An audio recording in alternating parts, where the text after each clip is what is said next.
Have you ever opened a new app or played a game and just kind of wondered how did this get made? Like, how does a cool idea become a real thing you can actually hold or click on? Well, today we're going to break down that exact recipe. I'll tell you right now, it's not magic. It's not like someone just waves a wand and poof, there it is. Nope. It follows a very special set of rules, almost like a secret recipe for building something amazing. And this right here is where it all starts. Every single great project begins not with tools or code, but with a big, exciting idea. Just like Mia's dream of a dancing robot she wants to name Bolt. Now, to make sure they don't get lost along the way or, forget something really important, Sam follows a step-by-step guide. It's like having a map for a treasure hunt. Okay, let's dive into what's in this rulebook. So this rulebook has 6 main steps, and following them in order, well, that's the secret sauce. It's how they're going to take Bolt from just a dream in Mia's head to a real-life dancing, singing robot. First things first, before they even think about picking up a single screwdriver or a piece of wire, they need a really solid plan. And this step is absolutely crucial. They have to sit down and agree on exactly what Bolt is supposed to do and who he's for. Is he a dancing robot? A singing robot? Does he do both? They have to get on the same page, right now. And they don't just talk about it, they write everything down. From the big things, like dancing, to the tiny details, like his eyes lighting up. Being this specific is key, because it guarantees that Mia, the idea person, and Sam, the builder, are aiming for the exact same goal from day one. So, in the real world of building software and apps, this big wish list has a pretty fancy name. It's called a Software Requirement Specification, or SRS for short. Sounds complicated, right? But all it really means is making a super clear list so everyone agrees on what they're building. It becomes the North Star for the whole project. Okay, let's move on. They know what Bolt is supposed to do.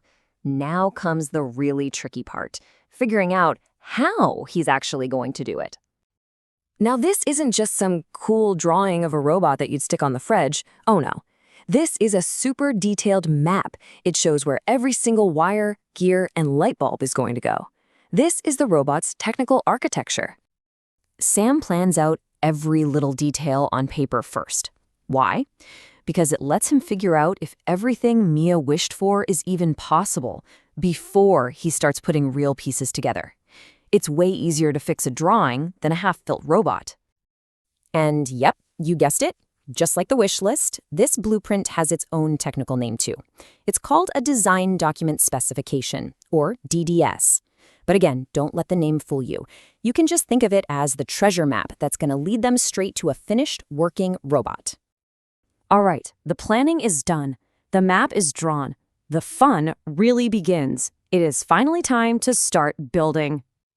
This is the part everybody thinks of when they picture building something, right? The actual hands-on work. For developers, this is writing lines of code. For Sam, it means getting the robot parts out and making sure everything goes where the blueprint says it should. This is the coding part. The robot's body, that's the hardware. But these special instructions, that's the software. It's the brains of the whole operation. It's the logic that tells all those physical parts what to do and when to do it. Okay, so Bolt is built. He looks great. But, does anything ever work perfectly the very first time you turn it on? Let's find out. This is the moment of truth.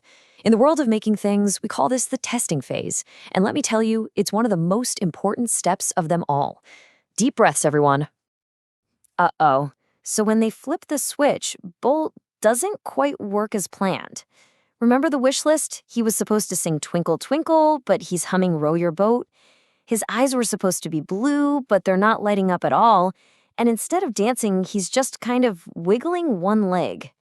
Now, you might look at this and think, oh no, it's a total failure. But actually, this is a huge success. Finding these little wobbles, or what we call bugs, is the whole point of testing. This isn't bad news. It's a to-do list. Now Sam knows exactly what to go back and fix to make Bolt perfect. So after a few rounds of fixing those wobbles, Bolt is finally ready for his big debut. But hold on, the story doesn't just end the minute he starts working. This first part is called deployment. It's when the finished toy is released to the world. For Bolt, that means it's finally time to play. But the journey's not over. That second part, adding new songs and dances, that's called maintenance. It's how great toys and great apps stay fun and get even better over time. And there you have it. When you lay it all out like this, you can see the whole journey. From a simple idea all the way to playtime. Bolt's story shows us the exact rulebook that almost every app on your phone or website you visit follows to become a real finished product. And that's really the process in a nutshell.